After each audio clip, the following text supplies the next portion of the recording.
ఇదిగోండి రెండు లోటాలు వాటర్ వేసాను.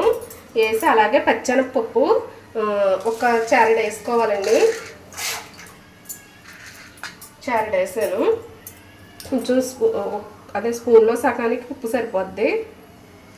కొంచెం ఉప్పు, అలాగే దీనికి కొబ్బరి తిరుగుడు, బియ్యం పిండినండి వరినూకలా ఆడుకోవాలి. కొంచెం గరిగ్గానే ఆడుకోవాలి. ఇది మరిగిన తర్వాత అప్పుడు అందులో వరినూక వేసుకోవాలి. అదే ఎంత అయితే తీసుకున్నామో దీంతో 2 దాండ్లు నీళ్ళు వేసాను కదండి, ఒక దాండు వరినూక వేస్తాను.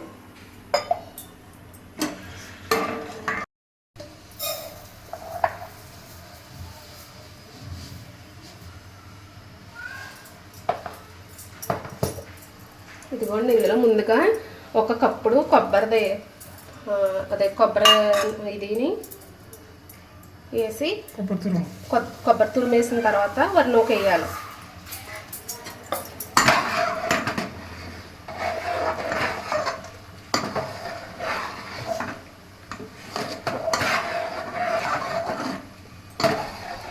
దగ్గర పడేటట్లుగా తిప్పుకోవాలండి.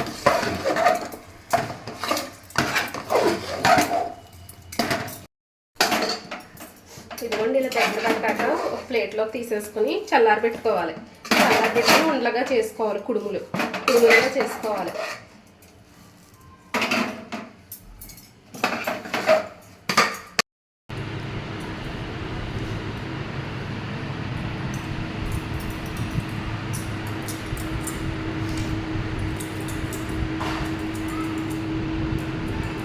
ఇదిగోండి, ఇలా ఉండగా చుట్టుకోవాలి.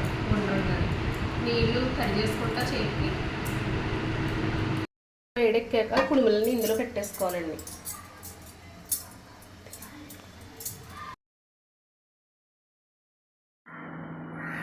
ప్లీజ్ సబ్స్క్రైబ్ చేసుకోండి, షేర్ చేయండి, లైక్ చేయండి. మా వీడియో చూసిన వారందరికీ ధన్యవాదాలు.